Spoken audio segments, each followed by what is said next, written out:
ശബരിമല സ്വർണ്ണക്കവർച്ചാ കേസിൽ മുൻ ദേവസ്വം മന്ത്രി കടകംപള്ളി സുരേന്ദ്രനെ SIT ചോദ്യം ചെയ്തു. സ്വർണം പൂശലിൽ ഇടപെട്ടിട്ടില്ലെന്നും എല്ലാ തീരുമാനങ്ങളും ദേവസ്വം ബോർഡിന്റേതാണെന്നും മുൻ മന്ത്രിയുടെ മൊഴി. പോറ്റിയുമായുള്ള പരിചയം ശബരിമലയിലെ സ്പോൺസർ എന്ന നിലയിൽ മാത്രമെന്നും കടകംപള്ളി പറയുന്നു. കഴിഞ്ഞ ശനിയാഴ്ച അതീവ രഹസ്യമായി ഈഞ്ചകിലെ SIT ഓഫീസിൽ വിളിച്ചുവരുത്തിയായിരുന്നു ചോദ്യം ചെയ്യൽ. ശബരിമലയിലെ സ്വർണ്ണപ്പാളികളിൽ സ്വർണം പൂശുന്നതിൽ ഇടപെട്ടിട്ടില്ലെന്നാണ് കടകംപള്ളി മൊഴി നൽകിയത്. എല്ലാ കാര്യങ്ങളും ദേവസ്വം ബോർഡ് മന്ത്രിയെ അറിയിക്കുന്ന സാഹചര്യമില്ല. സ്വതന്ത്ര അധികാരമുള്ള ബോർഡ് തന്നെയാണ് സ്വർണം പൂശുന്നതിന് തീരുമാനമെടുത്തത്. ശബരിമലയിലെ പല വഴിപാടുകളുടെയും സ്പോൺസർ എന്ന നിലയിലാണ് ഉണ്ണികൃഷ്ണൻ പോറ്റിയുമായുള്ള പരിചയം. ഇതിനപ്പുറം പോറ്റിയുമായി മറ്റു ബന്ധങ്ങളോ സാമ്പത്തിക ഇടപാടുകളോ ഇല്ലെന്നും മൊഴിയിൽ പറയുന്നു. ചോദ്യം ചെയ്യൽ കടകംപള്ളി സ്ഥിരീകരിച്ചു.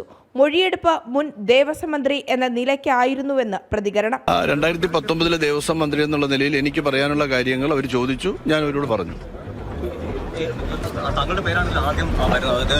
ഒരു പത്മകുമാർ അടക്കമുള്ള പറയുന്നത് താങ്കളുടെ പേരാണ്. അതുകൊണ്ടാണ് ആ വിഷയത്തിൽ എന്തെങ്കിലും മറുപടി. കേസിലെ മുഖ്യപ്രതിയായ ഉണ്ണികൃഷ്ണൻ പോറ്റിയും കടകംപള്ളിയുമായി സൗഹൃദമുണ്ടെന്ന് പത്മകുമാർ മൊഴി നൽകിയിരുന്നു. അന്വേഷണ സംഘത്തിന്റെ പരിശോധനയിലും ഉണ്ണികൃഷ്ണൻ പോറ്റിയും കടകംപള്ളിയും തമ്മിലുള്ള സൗഹൃദത്തിന് തെളിവ് കിട്ടിയിരുന്നു. അതേസമയം കടകംപള്ളിയുടെ മൊഴിയെടുക്കാൻ തദ്ദേശ തിരഞ്ഞെടുപ്പ് കഴിയും വരെ കാത്തിരുന്നതിൽ വിമർശനവും ശക്തമാവുകയാണ്. ദേവസ്വം ബോർഡ് മുൻ പ്രസിഡന്റ് PS പ്രശാന്തിനെയും അന്വേഷണ സംഘം ചോദ്യം ചെയ്തു.